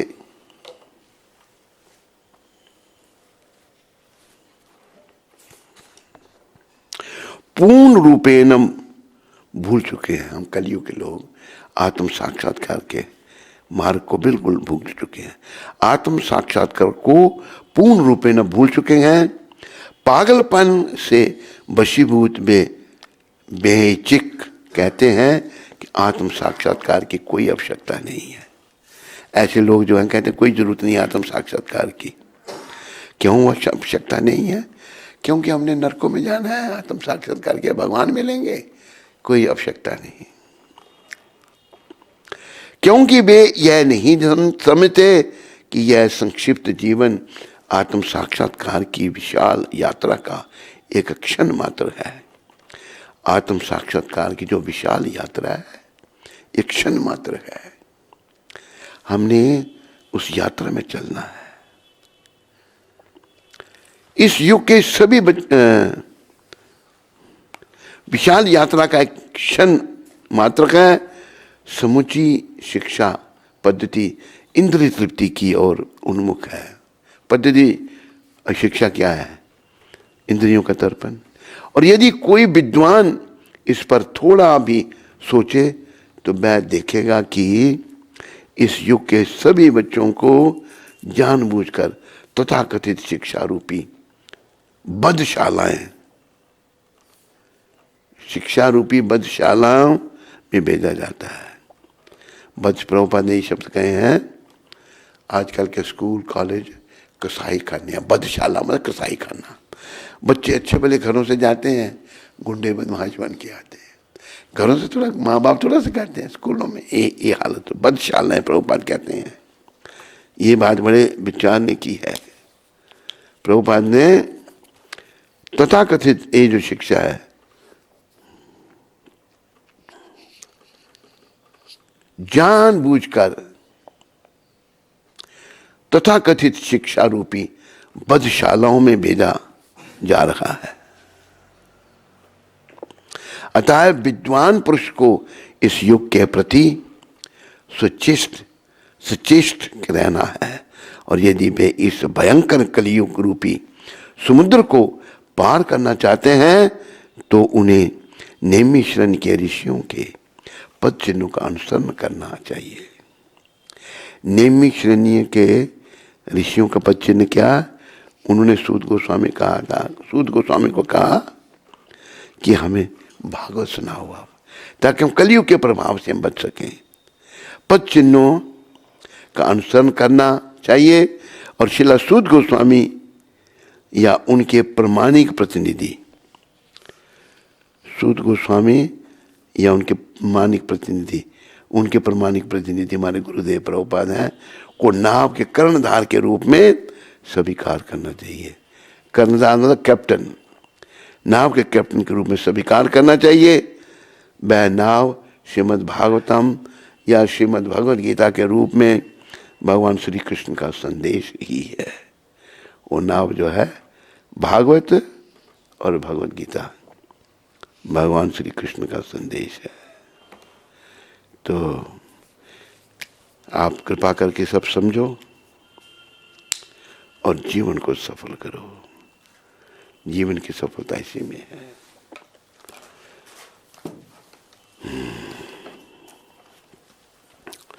आज 7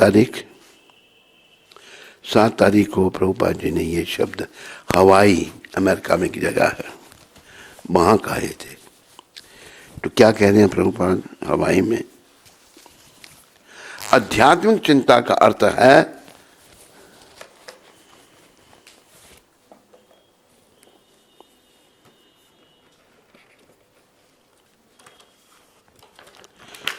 आध्यात्मिक चिंता का अर्थ है कि आप आध्यात्मिक जीवन में प्रगति कर रहे हैं। और भौतिक चिंता का अर्थ है नीचे गिरना। भौतिक चिंता ही नीचे गिरना है। आध्यात्मिक चिंता, आध्यात्मिक पथ में प्रगति हो रही है। माया इतनी प्रबल है कि जैसे ही मैं एकांत में बैठूंगा, मैं धन और स्त्री का चिंतन करने लगूंगा। माया का प्रभाव, अकेले मुझे बैठे पैसे का चिंतन करेगा या स्त्री का चिंतन करने लगेगा। इसलिए हमें सदैव भक्तों के संग में रहना चाहिए। भक्तों के संग में रहना चाहिए और हरे कृष्ण का कीर्तन करते हुए स्वयं को भौतिक पतन के खतरे से बचाना चाहिए। कीर्तन करते हुए, भगवान का नाम लेते हुए भौतिक खतरे से हमें बचना है। देखो इस संसार में जो है खतरा ही खतरा है। पतन जब हो गया तो फिर कैसे निकलेंगे उससे हम? तो कृष्ण चिंतन करते रहना है और भक्ति करनी है भगवान की, भक्तों के संग में रहना है। महाप्रभु ने एक बात कही, साधु संग सर्वशास्त्र कहे, लाभ मात्र साधु संगे सर्व सिद्धि होए। सारे शास्त्र साधुओं का संग करने के लिए कह रहे हैं। साधुओं का संग करो, 3 बार साधु संग सर्वशास्त्र कहे, लाभ मात्र साधु संग, 3 बार फिर कहा है सर्व सिद्धि हो। थोड़ा सा भी साधु संग किया सब सिद्धियां प्राप्त होंगी। और इस समय के साधु प्रभुपाद जी हैं, बहुत बड़े संत, उनका संग करो, उनकी शिक्षाओं को जीवन में धारण करके। और महामंत्र शुरुआत, अगर आपकी शुरुआत नाम जपने का प्रयास करो। ये नाम जो है नाम ही से अलग नहीं है, भगवान का नाम और भगवान में कोई भेद नहीं है।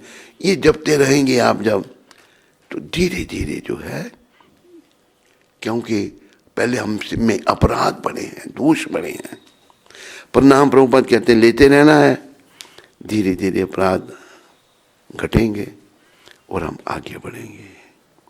बोलो पतित पावन शिला प्रभुपाद की जय।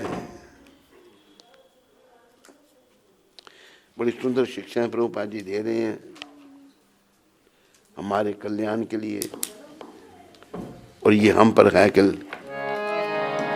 हे गिरधर तेरी आरती गाऊं,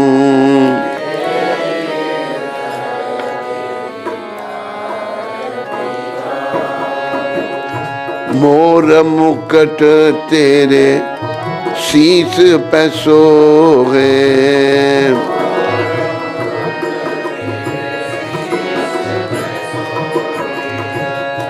प्यारी बंसी मेरो मन मोहे,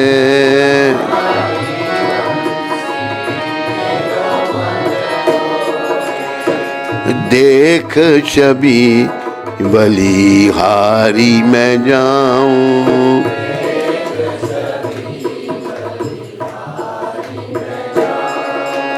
हे गिरधर तेरी आरती गाऊं,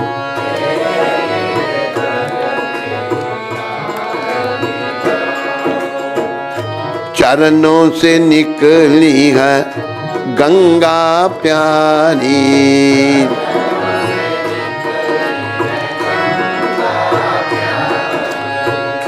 जिसने तारी दुनिया सारी,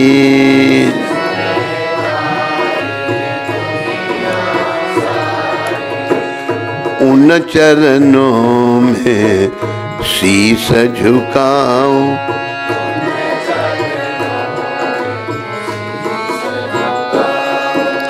हे गिरधर तेरी आरती गाऊं,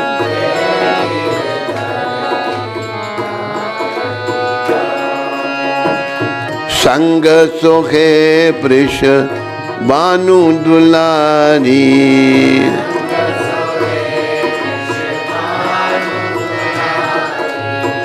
ललिता विशाखा सखियां प्यारी,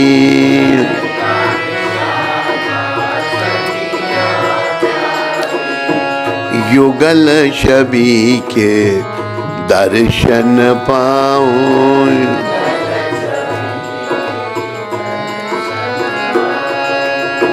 हे गिरधर तेरी आरती गाऊं,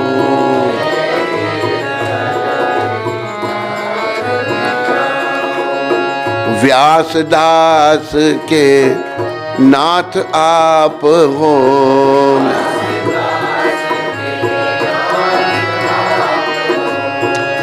सुख दुख प्यारे साथ आप हो।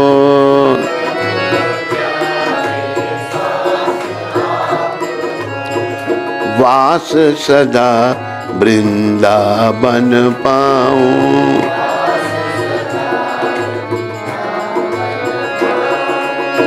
हे गिरधर तेरी आरती गाऊं।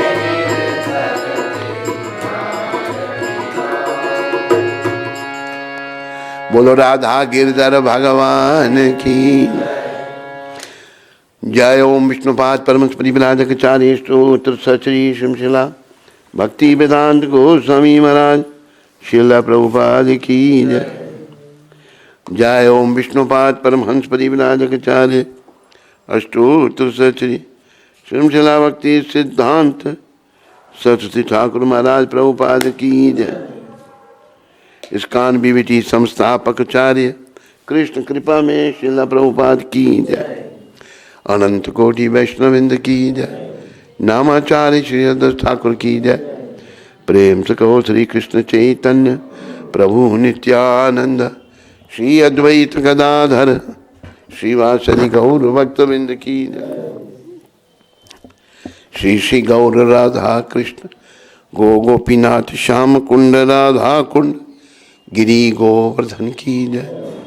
श्री श्री वृंदावन मथुरा धाम श्री श्री नवदीप द्वारका धाम की जय। श्री धाम मायापुर धाम की जय। श्री श्री यमुना मई गंगा मई की जय। श्री श्री तुलसी देवी भक्ति देवी की जय। श्री श्री सामवेद भक्त वृंद की। श्री श्री युग धर्म हरिनाम संकीर्तन की जय। संकीर्तन यज्ञ की जय।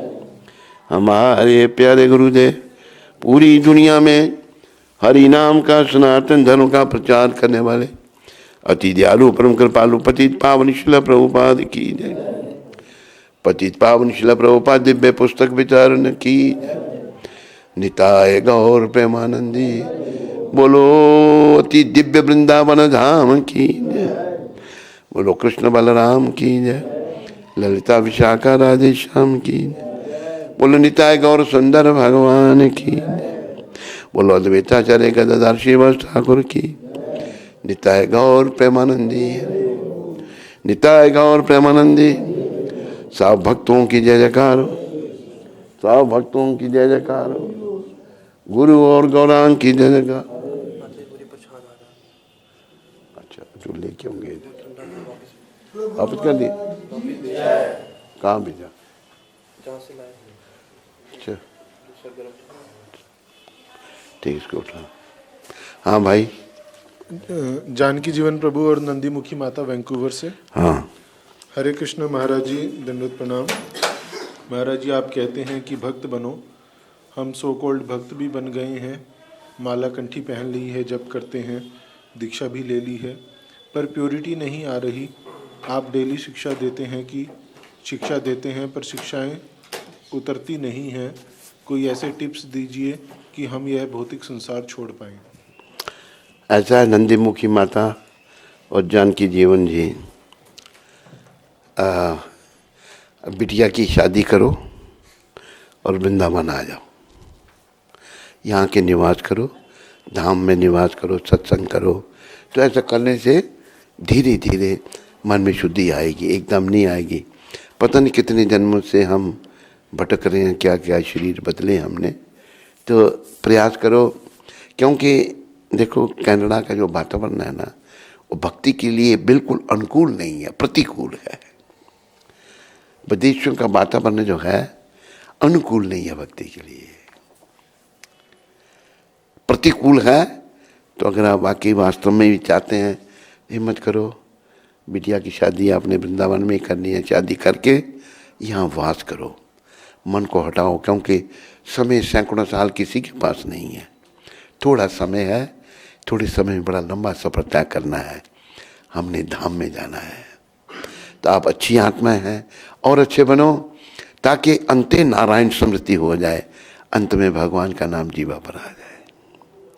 हरे कृष्ण। अनीमा माता नूरपुर हिमाचल से। गुरुदेव जी के चरणों में कोटि कोटि प्रणाम। आपकी और प्रभुपाद जी की मेरे ऊपर बहुत कृपा है गुरुदेव जी। हमारी फैमिली भटकी हुई है, भक्ति मार्ग पर नहीं है। आप उन पर भी कृपा करो गुरुदेव जी। हमें अपनी और सनातन धर्म की सेवा करने की कृपा प्रदान करें। हरे कृष्ण। अनीमा माता, हमारी शुभकामनाएं तुम्हारे साथ में है। प्रभुपाद जी के चरणों में प्रार्थना करो, प्रयास करो, प्रयासरत रहो। नित्यानंद भगवान जो बड़े दयामय हैं, कलयुग में बलराम भगवान नित्यानंद जी के रूप में आए हैं, वो भी हमारी माया और हमारी बुराइयों को छुड़ाने वाले हैं। जैसे उन्होंने कईयों की जगाई मदाई की बुराइयाँ छुड़ा दी, उनको भक्ति में लगा दिया। उनके चरणों में प्रार्थना करो, बहुत दयालु हैं, प्रभुपाद जी की कृपा लेकर। ऋषभ महाजन जी अमृतसर से। Hare Krishna Guru Maharaj ji, please accept my humble obeisances unto your lotus feet. Guru Maharaj जी, क्या हम भगवान को ये प्रार्थना कर सकते हैं कि वो हमें फोर्स करें कि हम उनके चरणों में सरेंडर कर सकें, क्योंकि ऐसे तो सरेंडर पॉसिबल नहीं हो पाएगा मुझसे। कृपया मेरा मार्गदर्शन करें और मुझ पतित को अपने शिष्य के रूप में एक्सेप्ट करें। ऋषभ जी, ऐसा है, भगवान के दरबार में फोर्स नहीं चलती। देखो, भगवान चाहें, अभी एक उदाहरण दिया है प्रभुपाद जी ने कि एक व्यक्ति ना कुत्ते की रस्सी पकड़ी हुई है उसने। कुत्ता थोड़ा पीछे रहता तो रस्सी खींचता है, आगे जाता तभी रस्सी खींचता है। कुत्ते को उसको साथ साथ चलना पड़ता है अपने मालिक के। तो भगवान कुत्ते की तरह नहीं हमें रखना चाहते, क्योंकि भगवान स्वतंत्र हैं और हम में भी आंशिक स्वतंत्रता है। ये हमें ही हिम्मत करके भगवान की शरण में आना है, प्रयास करना है, उनके चरणों में समर्पण करना है, उनके भक्तों की कृपा से, प्रभुपाद जी की कृपा से, नित्यानंद भगवान की कृपा से प्रार्थना करनी है, बार बार प्रयास करना है। फोर्स नहीं, फोर्स से नहीं काम चलेगा। प्रेम बस, प्रबल प्रेम के पाले पढ़कर हरि का नियम बदलते देखा। अपना मान टले टल जाए, पर भक्त का मान न टलते देखा। प्रेम के वशीभूति भगवान होते हैं। रोहित बिरला जी नोएडा से। रोहित बिरला नोएडा से। बिरला बिरला बिरला बिरला या बिरला बिरला बिरला। हरे कृष्णा। गुरु महाराज जी के चरणों में दंडवत प्रणाम। आज मेरा जन्मदिन है, बस आपका आशीर्वाद चाहिए। उम्र बढ़ती जा रही है, लेकिन ये मन अभी भी कृष्ण के चरणों में नहीं लगता।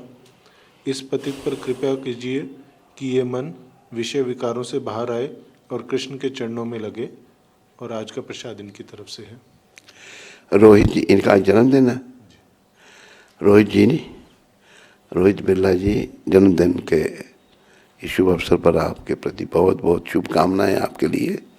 आप भक्ति में आगे बढ़ो और प्रयास में लगे रहो, हिम्मत नहीं हारो। प्रभुपाद जी को उदाहरण देते हैं कि बच्चा जो है चलना चाहता है, चलता है, फिर गिर जाता है, फिर प्रयास करता है चलने का, फिर गिर जाता है, फिर खड़ा होता है, आखिर एक दिन चलना सीख जाता है। वो जैसे बच्चे में क्षमता चलने की है, शुरुआत में वो गिर रहा है, इसी प्रकार हमें प्रयास में लगे रहना है, बार बार प्रयास करना है।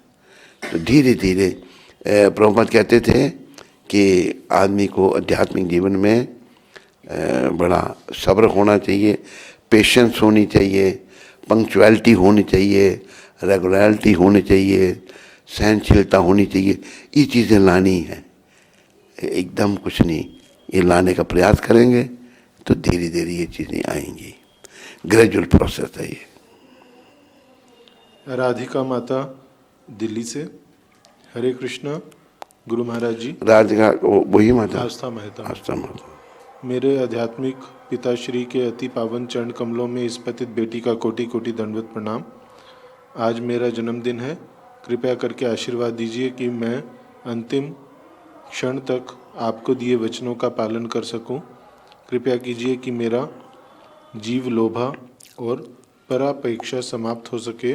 आप दूसरा क्या? परापेक्षा। परापेक्षा। आपकी पतित बेटी कृपाकांक्षी राधिका देवीदास। राधिका बेटी ऐसा है, धीरे धीरे ये दोष जाएंगे, घबराना नहीं, लगे रहना, प्रयास बस नियमों का पालन, 4 नियमों का कड़ाई से पालन, सिमरन, कथा वार्ता, तो धीरे धीरे होगा, एकदम नहीं होगा। हिम्मत करनी है। कहा कि हिम्मत मर्दम मदते कृष्ण, अगर हिम्मत करेंगे तो भगवान मदद करेंगे। ठीक है राधिका माता, चंपा रानी, तुम्हारा जन्मदिन आज तो बहुत बहुत शुभकामनाएं तुम्हारे लिए, तुम्हारी भक्ति वृद्धि हो, कृष्ण कृपा करें, प्रभुपाद जी कृपा करें। चंपा रानी उधमपुर से। हरे कृष्ण, गुरु महाराज जी के चरणों में कोटि कोटि दंडवत प्रणाम। महाराज जी, प्रभुपाद जी की बुक्स पढ़ने से ज़्यादा जप पर ज़्यादा टाइम देती हूँ, कृपया मार्गदर्शन करें। चंपा रानी माता, जप बहुत ज़रूरी है। यही प्रश्न मैंने प्रभुपाद जी को ही पूछा था। प्रभुपाद जी ने कहा है कि भगवद गीता, चैतन्य महाप्रभु का शिक्षामृत, भक्ति रसामृत सिंधु और थोड़ा सा शुरुआत के भागवत, ये पर्याप्त है धाम में जाने के लिए। जप बहुत ज़रूरी है। 99% भगवत प्राप्ति के लिए जप की आवश्यकता है। ये पुस्तकें दिव्य हैं सारी, लेकिन ये उन लोगों के लिए है जिनकी भगवान में श्रद्धा नहीं, जिनके नाम में श्रद्धा नहीं, जो भगवान को नहीं जानते। प्रभुपाद जी पुस्तकों के द्वारा वो भगवान को जान सकेंगे। इसलिए तो जप में जोर दो। और कितनी तुम्हारी 64 माला हो रही हैं, ज़्यादा हो रही, कितनी हो रही हैं? चंपा रानी,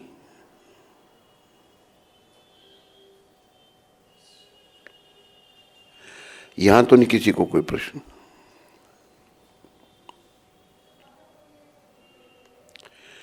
सब बोलो हरे कृष्णा, हरि बोल।